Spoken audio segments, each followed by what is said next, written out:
goes into moving or physiological process.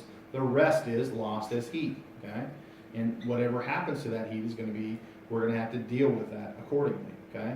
Right now, we're okay with it because we're just losing it to the environment, and we don't have to use a lot of other mechanisms like evaporation or sweating to get rid of that. So is anybody sweating right now that you notice? No, okay? Because your core temperature is remaining relatively stable, and the heat that you're gaining or being lost is lost to the environment through radiation, okay?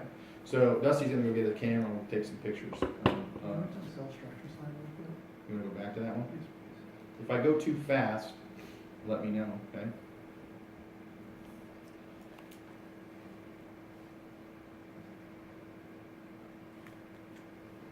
What's the cell membrane look like?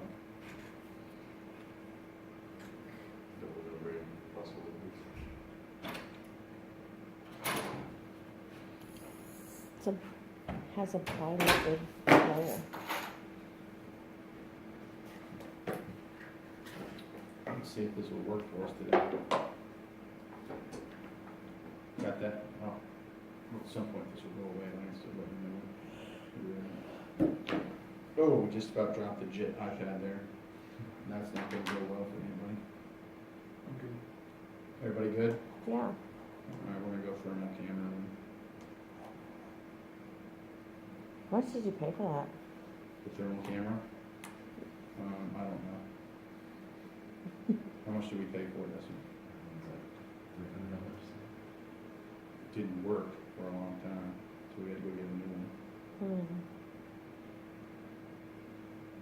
What about the iPad? The iPad cost me $800.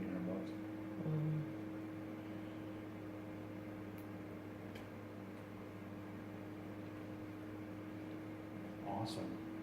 Oh, that's cool. Oh, it's on. Holy cow! That's even better Why does it show your bottle is hot? because it's got hot coffee. So there's who are those people? Wave Austin for and us. Hannah. Austin and Hannah. Austin's like a zombie. Look at these. Yeah, look at how cool he is. Okay. Hannah's all red. Yeah. Hannah, did you have practice this morning? Yeah. So yeah, so she exercises. Look at your face. Turn your face to us.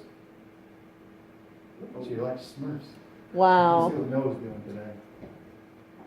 Look at his glasses. Yeah. He said he wasn't sweating. He's sweating down there in the buttocks, keeping his butt cool. Let's go. Here's my coffee mug. That's awesome. All right, let's see what's going on over here on this side. Yeah, I'm freezing. Yeah. You guys aren't as hot as this side over here. Let's go see what Lance is up to. Now look at that butt. It's glowing hot. Yeah, that's what we can do with the clear system. So, that's awesome that worked. That might be the first time that worked. I think we can do some,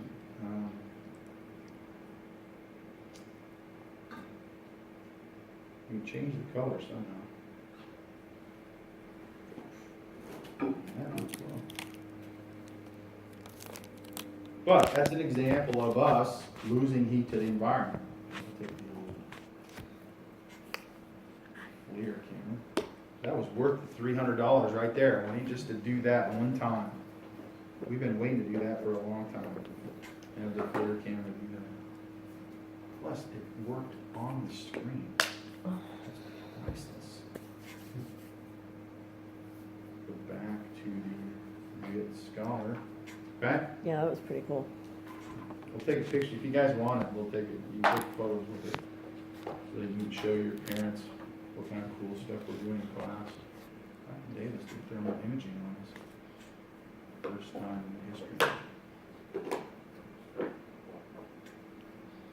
So what's interesting is how does it show it on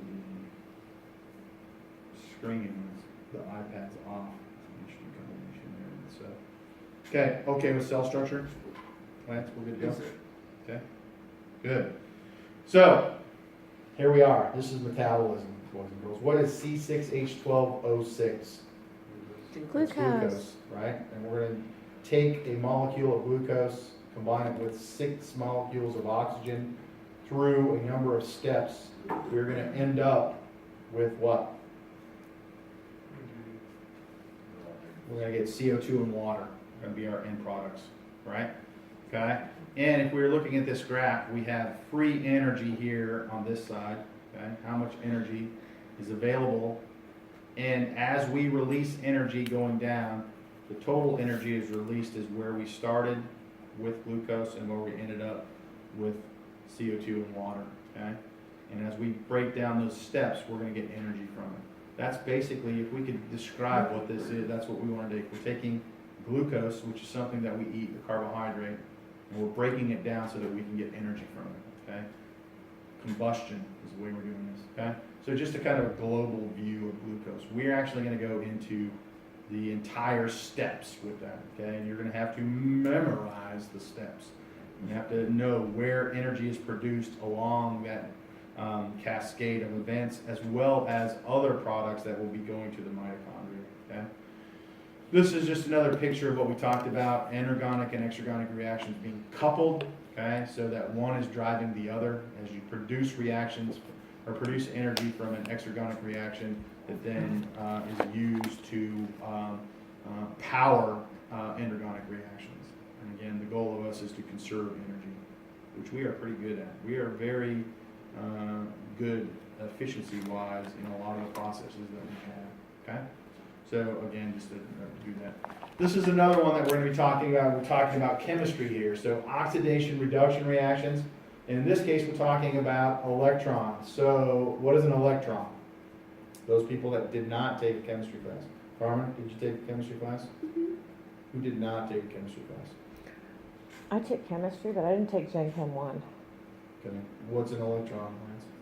Negatively charged atom. Is it a negatively charged atom? Is it negatively charged? It is negatively charged. But it's not an atom, right? It's not. What is it, Austin? It's a negatively charged ion. Part of the atom. That's usually like surrounding and orbiting both the neutron and proton within the nucleus of the atom. That's correct. So typically you'll have a proton or a number of protons and neutrons that are in, what is this? Nucleus. Okay, and then you'll have a electron, which is a negative charged particle that is circling the nucleus, okay? And chemical reactions will be based upon these electrons and where they're at and how they're placed, okay? Very simplistic explanation of chemistry. But if we were to look at specific types of reaction, oxidation removes that electron and reduction adds that electron, okay? So keep that in the back of your mind when we're talking about metabolism, okay? And these is an important thing. Oxidation and reduction are always coupled reactions. So if you remove an electron through an oxidative reaction, you want it to have a reduction reaction that is going to add that electron. We don't like to have negative electrons floating around with this. Why? Free radicals.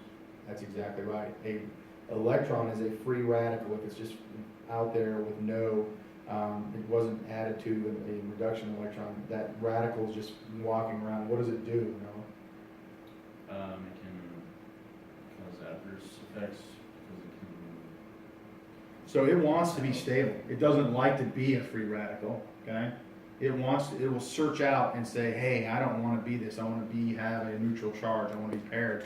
And it will actually go to other areas of the cell and take an electron away. One of them happens to be, if we go back to this slide, right here, this happens to be a target, cell membrane. Free radicals like to hit the cell membrane because it takes an electron away from the cell membrane. What happens when you then have cell membranes that are missing electrons? What happens to that? It destabilizes the cell membrane and can cause problems for the cell, okay? So you don't like free radicals. And so how do you counteract free radicals, Yeah. Yeah, you take antioxidants. And so what do antioxidants do? Bind with this radical. They bind with those free radicals without causing damage to the cell, okay? That's the reason that you would take an antioxidant vitamin or something like vitamin E, because what will happen is that electron will now take the electron away from vitamin E, and vitamin E isn't a structure that is part of the cell membrane, and the cell membrane stays stable, okay? And then you can put more vitamin E the next day when you have take your vitamin. But that's basically how an antioxidant works in a basic format. It is taking those free electrons so that they don't cause damage to physiological tissue, okay? So, always coupled so that we don't have free radicals, okay? The other thing is, that these are, we're not just going to transfer electrons, okay? So often it is going to involve the transfer of hydrogen atoms as opposed to electrons. Okay? So you're going to be seeing things like this. We'll have H plus ions. Hydrogen atom contains one electron, okay? And so as we have these oxidation reduction reactions, you may see these hydrogen ions that are transported in different parts of the reaction, okay? So we'll add one to a reaction, and so it's that electron, and it is the oxidation reduction that's occurring. But because the electrons are usually with an atom rather than just free floating, okay? Questions about that? Again, very simplistic, not very chemistry-wise. We'll go into that in a lot of detail, but it's important to understand when we get to metabolism. So, the problem that we have with this is I would like you guys to have chemistry 1 and 2 and biology 1 and 2 before you take anatomy and physiology. Has anybody done that in this class? Okay, both of you guys have those. Anna, did you take bio 1 and 2 and chem 1 and 2? Okay. Money? Bio 1. Okay. And chem 2? No, I've had chemistry, but it's 1302. Is that chem 2? What is that? It's the hybrid class Okay. in between science majors and liberal arts majors. It's for liberal arts majors that want to go science, but or if you need to just catch up before you take Gen Chem 1. It sounds like an awesome class. It What's was. the liberal arts one like? I don't know. I didn't take it. That's a bummer. Is it time, Wes? Okay. Yeah, we'll pick up with this. We're going to start right into metabolism. I think you guys will enjoy it. Okay. Yay. If you have any questions, come talk to me. I'll put the slides up. We'll go from there.